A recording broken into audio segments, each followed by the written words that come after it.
Assalamualaikum. Hai, apa kabar? Semoga Allah selalu menjaga kalian ya. Amin Allahumma amin. Sebelumnya ada yang kenal aku? Tentu tidak. Untuk itu aku mau kenalin diri aku lagi. Nama aku Anissa Sabrina atau bisa dipanggil Ana. Di sini aku mau bukan aku ya sebenarnya. Tapi aku tetap aku mau ngajak kalian semua, kita semua untuk belajar bareng-bareng untuk mengenal arti dari sebuah berbagi, ya, berbagi ilmu, berbagi rasa dan cinta. Ya, khususnya dari sudut pandang Islam, karena alhamdulillahnya aku belajar mengenai uh, tentunya masih tahap belajar mengenai dari sudut pandang Islam. Jadi aku ingin kita semua bersama-sama buat belajar mengenai hal apapun itu udah kita lihat dari sudut pandang Islam juga. Kata sabar itu pasti sering banget kita jumpai. Yang sabar ya, sabar aja, bla bla bla bla bla. Sering banget kan kita dengar kata sabar. Nah, sebelum lanjut, apa sih sabar tuh gimana? Apa gitu kan? Kata apa itu? Aku mau berbagi lagi. Sabar itu kalau dalam KBBI, Kamus Besar Bahasa Indonesia ya, kalau tidak salah, diartikan itu tahan akan musibah, tenang, tidak putus asa, dan lain-lain. Nah, tapi menurutku pribadi nih, seseorang untuk bisa menjadi sabar itu pasti nggak mudah kan, menurutku. Karena aku juga mengalami untuk aku menjadi sabar pun tuh nggak mudah. Apalagi kita hidup di zaman sekarang nih, yang wah apapun itu benar-benar harus dihadapi dengan sekuat tenaga. Kita harus sabar banget. Nah, sabar tuh gimana? Untuk itu ya kita harus nahan segala macam, harus berusaha untuk tenang, tidak putus asa. Karena sabar kan dalam artian banyak banget tuh. Itu kalau menurut KBBI aja ya. Nah, apalagi menurut lainnya. Terus pernah dengar gak sih ada kalimat gua tuh udah sabar, sabar tuh ada batasan tahu, nggak bisa gini gini gini. Oh no, menurutku pribadi, lagi-lagi menurutku dulu ya, menurutku sabar tuh nggak ada batasannya, sama sekali tidak ada batasannya. Kita sebagai hamba Allah aja nih, secara Islam aja kita itu diperintahkan untuk sabar. Allah itu sangat menyukai hamba-hambanya yang bersabar. Kalau kalian nggak percaya, banyak kan kisah-kisah para rasul, para nabi, para sahabiah mengenai arti sebuah sabar yang bisa kita ambil pelajarannya. Oke, mungkin ada yang bilang kayak, tapi kan itu nabi, itu kan rasul, itu kan para sahabat yang udah mulia banget, kita loh apalah daya kita manusia biasa, bla bla bla. Ya, aku ngerti, karena aku pun masih belajar untuk sabar.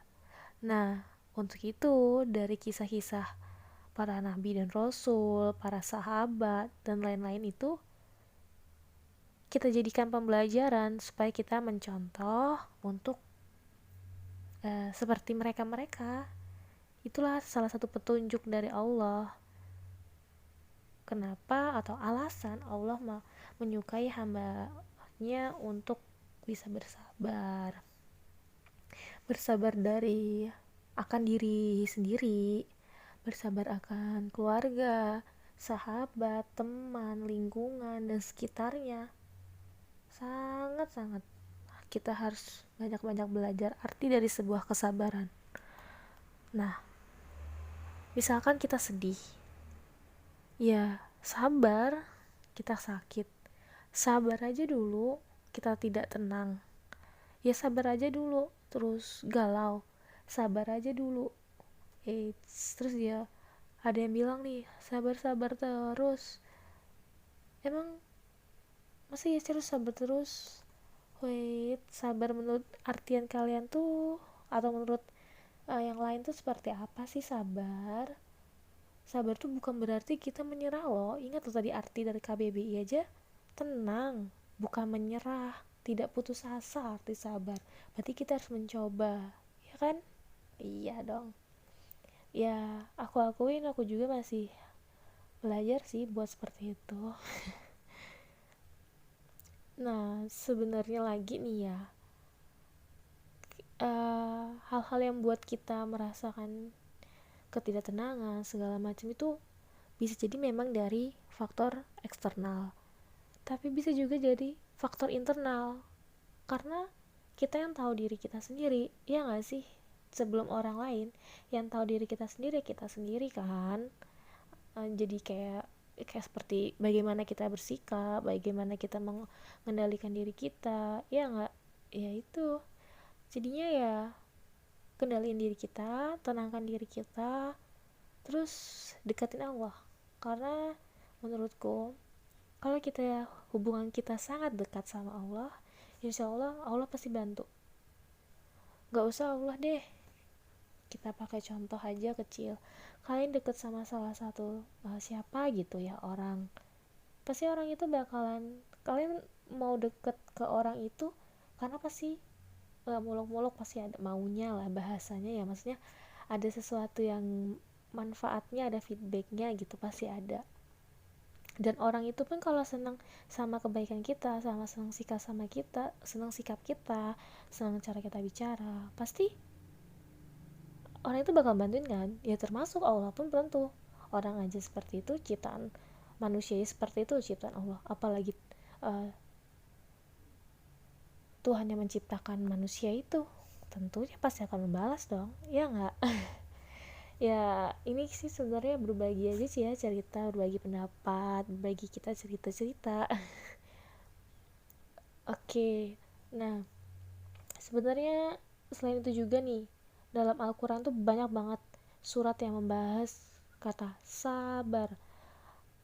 Ada sekitar 44 surat yang membahas kata sabar dari total keseluruhan surat yang ada dalam Al-Quran ya. Jadi ya masih ragu sih sama arti sebuah dari kesabaran. Memang sih nggak mudah nih, lagi-lagi aku mau ingetin, emang nggak mudah sabar, dan memang perlu dilatih selamanya, selama kita hidup, selama kita masih diberi sama kehidupan sama Allah. Disitulah kita benar-benar harus terus belajar akan sebuah kesabaran yang caranya ada beberapa ya. Ini menurutku yang mungkin bisa dipraktikkan sih ya. Tadi yang udah aku pernah bahas tadi sebelumnya, ada mendekatkan diri ke Allah, lalu menerima takdir Allah. Kita harus selalu bersyukur apapun yang telah terjadi yang atas kehendak Allah. Terus kita usahakan untuk tidak mengeluh, sekalipun itu sangat wajar bagi manusia untuk ada sifat mengeluh. Tapi ya jangan terus-terusan nih, jangan terlalu meratapi, harus segera bangkit lebih cepat. Jangan terlalu lama-lama deh untuk berdiam, berpikir gitu, meditasi lah bahasanya ya. Pokoknya harus buru-buru, bukan buru-buru, tapi harus cepat untuk bangkitnya sebisa mungkin. Lalu kita harus sadar bahwasanya kita perlu sabar. Kalau kita nggak sadar, kalau misalkan sabar itu diperlukan, kayak mana dong yang buat nyabarin diri kita? Bukan orang lain, tapi diri kita sendiri dulu. Orang lain mungkin bisa, sabar aja, bla bla bla bla gitu ya. Tapi kan tetap perlu ada kesadaran dari diri kita, ya nggak sih, buat untuk sabar tuh, ya kan? Nah, terakhir tuh ada kayak sikap kita tuh harus berhusnuzon, berpikir positif. Jadi kayak oke, mungkin ini yang memang sudah terjadi, aku sudah berusaha seperti ini, tapi nyatanya seperti ini. Oke, mungkin ada hikmahnya, ada hikmahnya, ada hikmahnya. Yakin ada sesuatu yang baik di balik semua yang terjadi. Pokoknya pikir positif aja. Karena kalau kita berpikir positif, insya Allah yang lain-lain akan mengikuti berpikir positif. Gitu, ya. Sebenarnya aku juga masih belajar sih arti dari sebuah kesabaran. nggak mudah untuk sabar, aku akuin, karena sampai saat ini pun ya kadang aku masih ngerasa kayak aku belum sabar. Sabar pun kita nggak bisa memberikan pengakuan atau mengklaim aku sudah sabar, nggak bisa. Tapi tuh sabar tuh kayak bentuk secara alami kalau kita sudah bersikap sabar tanpa perlu ada klaim, tanpa ada perlu ada disclaimer dan lain-lainnya sih. Dan terakhir ya, cara yang untuk bersabar tuh sebenarnya, yang tahu sabar tuh yang udah aku pernah bilang tadi sebelumnya, itu ya dari diri sendiri. Tiap orang itu memiliki cara untuk bersabar sendiri. Jadi mau seperti apapun bantuan dari orang lain, itu mungkin berpengaruh. Tapi kembali lagi, itu diri sendiri. Jadi yang tahu caranya mengendalikan, taunya bagaimana menangani diri kita, itu ya kita sendiri yang tahu. Jadi yakin deh, pasti aku, kamu, kita semua itu pasti bisa untuk menghadapinya. Kita bisa, karena kita kuat. Inilah kekuatan kalau misalkan kita yakin pada diri kita. Yes, alhamdulillah akhirnya untuk di perdana kali ini mengenai sabar dibuka oleh sabar. Ya sabar perlahan-perlahan ya. Akhirnya aku nyelesain juga. Semoga apa yang aku bagiin ini ada manfaatnya, bisa memberikan pelajaran bagi kita semua, khususnya bagi diri aku sendiri juga. Dan semoga Allah selalu memberikan hidayah pada kita, Allah selalu memberikan petunjuk pada kita, dan Allah selalu bersama kita semua. Amin Allahumma amin. Untuk itu aku mohon maaf misalkan ataupun pastinya ada dalam ucapanku, kalimatku yang kurang berkenan di teman-teman semua. Dan sampai ketemu lagi di tentang hati ke hati. Sampai jumpa. Wassalamualaikum warahmatullahi wabarakatuh.